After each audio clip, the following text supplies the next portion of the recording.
Why India adopt the first past the post system. ये एक election का system है।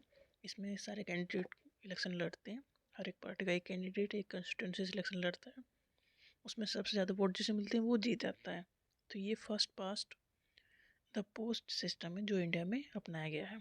क्यों अपनाया गया है? क्योंकि ये सिंपल मेथड है, सिंपल टू अंडरस्टैंड, समझना आसान है। क्योंकि ये एक लिस्ट दी गई है, उसमें किसी को जिसे वोट देनी है बस उसे वोट दो और कुछ नहीं।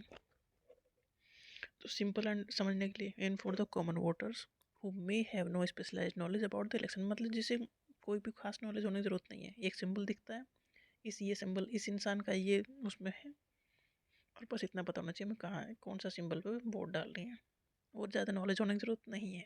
तो बहुत सिंपल मेथड है ये। There is also a clear choice presented to the voter at the time of election. Clear cut choice उसे पता है वोटर को कि मुझे किसे जिताना है, अपना रिप्रेजेंटेटिव किसे चुनना है। This system encourages voters from different social groups to come together to win an election in a locality.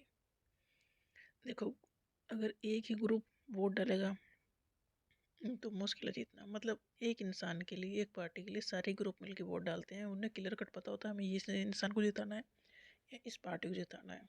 तो उस पॉइंट पे सारे ही ग्रुप एक साथ हो जाते हैं, क्योंकि ये सिंपल मेथड है। क्योंकि हमने एक इंसान को चुन लिया, उसे वोट डाल दी, जब उस पार्टी को चुन लिया उस पर वोट डाल दी। इसमें कुछ भी कॉम्प्लिकेटेड मेथड नहीं है। जिसकी आइडियोलॉजी समझ में आए, जिसे जो लगे हमें कि ये सही काम करेगा, तो उसके लिए वोट डालना आसान काम है इस सिस्टम में। इसलिए ये जो first past the post system है, ये इंडिया के लिए लागू किया गया है, चुना गया है।